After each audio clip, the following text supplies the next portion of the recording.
And welcome back to 5150 Adventures. Today we are working on the step side. There's a couple things that came in, a couple things I got, a couple things we're doing. So if I don't get as much video, sorry. It was a late night last night for me. I was working with Build Tune Race on his car so that we can get it going, so that we can get mine going, so blah blah blah blah blah.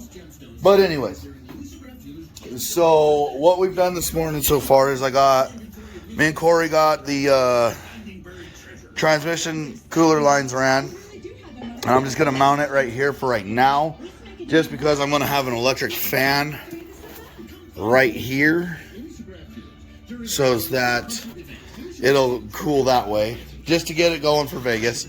I was gonna try getting my fuel regulator mounted, but they did not have the right screws for me to do that, so I got to get those later.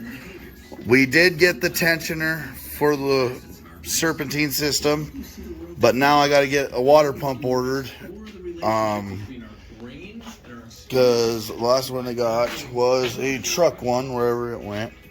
It's somewhere around here, but it had a truck one, so we need to get the Camaro style one. Then we got to, I was going to put my battery here, but I'm going to move it further back so that I could put my battery kill switch really close here, so that people just good to go. So I'm going to use this style of battery. Might be a little overkill, but if the alternator stops working, this will carry it for quite a while. It's actually made for big rigs, but I have plenty of them all over the place, so it's what I'm using. We're going to measure out from here to the alternator, and then get all the wires measured out for there. The other thing we're doing is I got my mini spool in.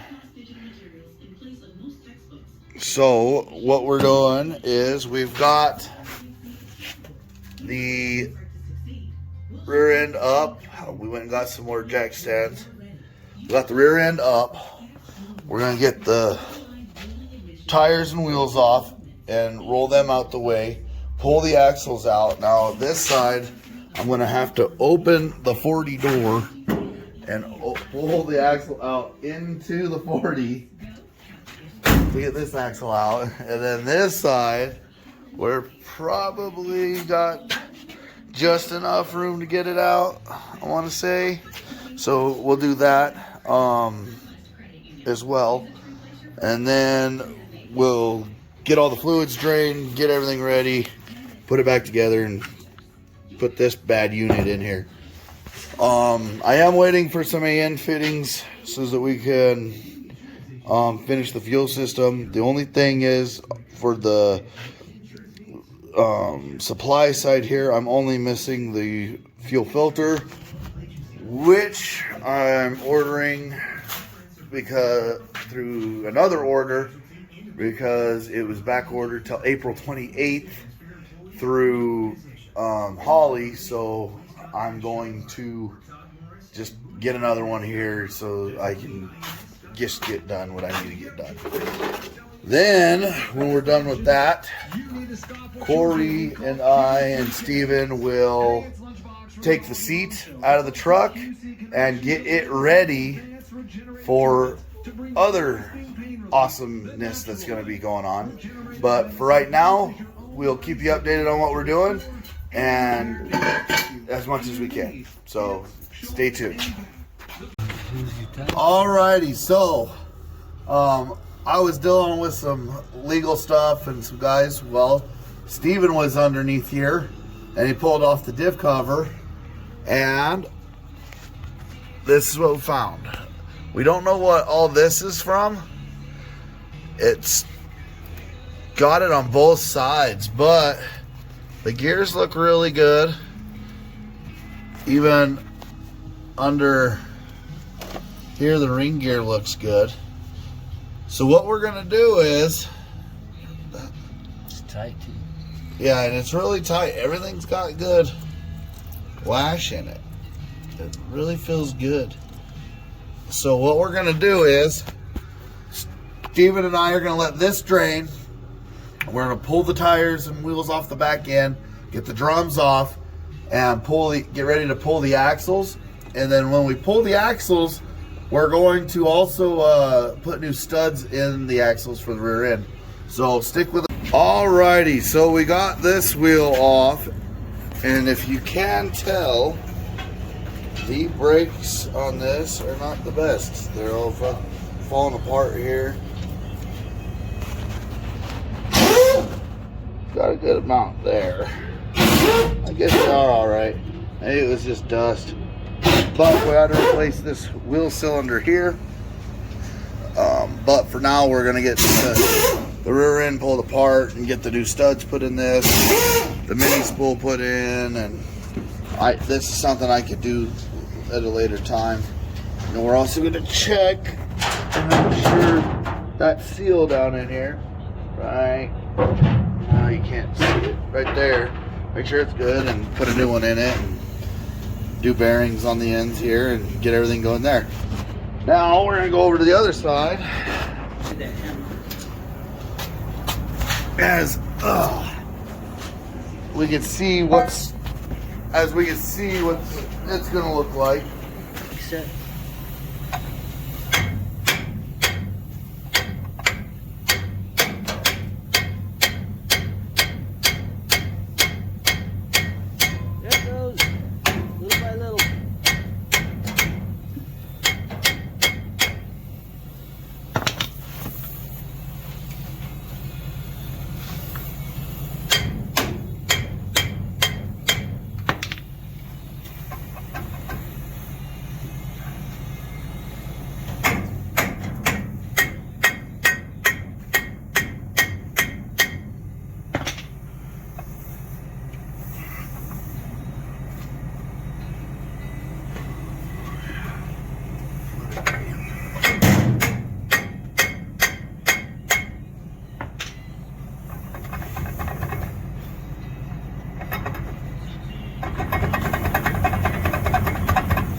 All that debris in there.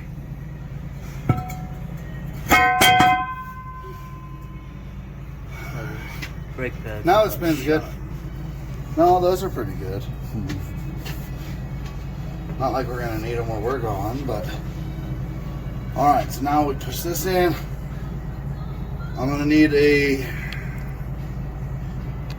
7/16 and a 3/8 socket on the ratchet. So now this brake is pretty good. It doesn't have the moisture in it, so I'm guessing this seal was okay. But we're still going to replace both outer seals. We're going to take a look at the bearings and see what they look like inside. But this side has all good studs. But I think I'm still going to replace them just out of the sake and safety of what we're going to be doing with the truck. I have enough up here. And then you look at that guy. I got enough up here to justify replacing them, although I could use some of those for the front ones, but I don't know. I think we should just replace them all, to be honest. And the brakes don't look bad, so I don't think I'm going to replace the brakes. Probably just the wheel cylinder on the other side, maybe this wheel cylinder, and then replace the seal down in here on both sides. So just continue on watching and wait and see what kind of mess we create next. Alrighty, so we went and got the rear end apart, and now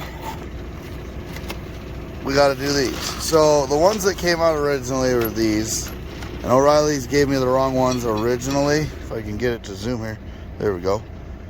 So now they don't have anything that's right. So they gave us these ones with a bigger knurl here. So we're gonna have to drill out so that they could actually fit down in there correctly. But these are a little bit longer like I wanted, and a little bit thicker because this is thicker than what this was.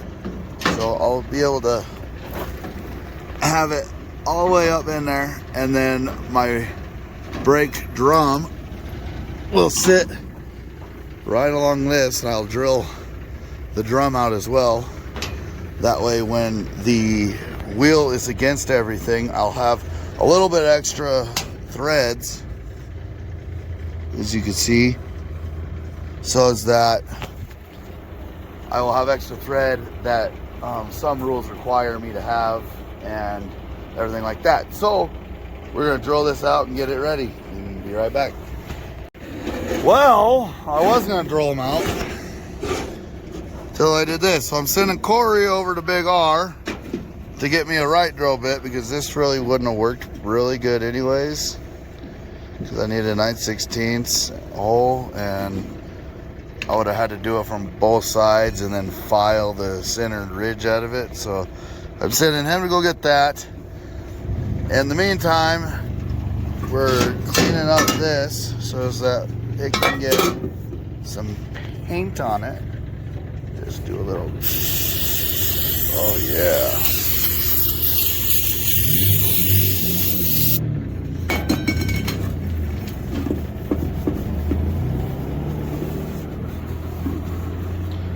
I'll get the paint. Then what we're gonna do is we're gonna use this roll bar chassis paint and get it all looking pretty fucking decent, I'd say. Then when Corey gets back, we'll re-drill the freaking holes and go from there. Goes to show, even when something's brand new, it can fail, because this was literally 30 seconds old when it broke. Cheap and new. Got her up on stands. Got no axles. Can't go nowhere with no axles. Shee. When you can't find the right size drill bit, you use a fucking file.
Thank God for stock, unhardened freaking axles, but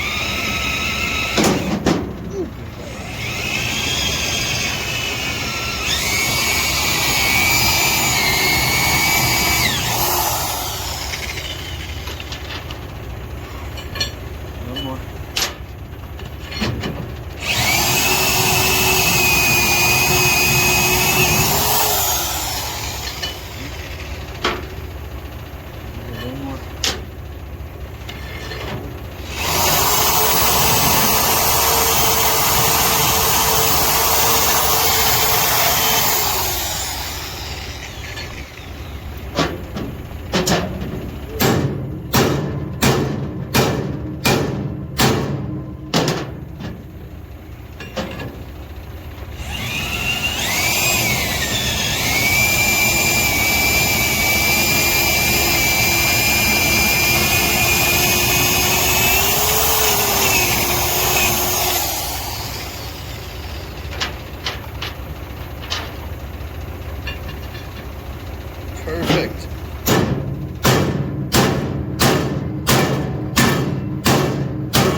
right there is how you make light of a bad situation. All right, so I got Corey shaving one of the clips. I'm underneath the truck, obviously, and I'm getting the mini spool put in. We've got both axles in, new seals, and what we've done is we got it in. This side has the clip in. This side does not yet. And when Corey gets back from shaving, I'll show you what you got to do on these 12 bolts for these mini spools before you, to get the clip in. And then once we get the clip in, oh man, we will get these blocks in once they're all in. And once the blocks are in, then we'll put the pin through and get her lined out. And so just give me 1 minute while we wait for Corey, and I'll show you what we got to do with the C-clips. Okay, so normally these clips are completely round, other than the hole right here at the end. But in order for them to work in this, you have to shave off part of the side so that it'll slide right in. If I can get a good view of it, just like so. So you can get it onto the axle, or else you'll never get it. I like to turn them 90 degrees with this, and then have somebody pull your axle back. Steven, go ahead. There we go, and now she's sitting in there really nice and tight. Then your next part is you got to install these blocks in here, which this looks like they're going to be a little too snug. I'm going to have to do some research and figure out why they're not wanting to fit like they're supposed to, because they really should. See, there's just like a little bit we got to fix, but we will get that figured out and get back with you guys. In the meantime, thanks for watching the video. I've got to do some research on this, and then there's other things we got to do. So continue watching and waiting for the next one. Like, subscribe, and share, and we will see you later.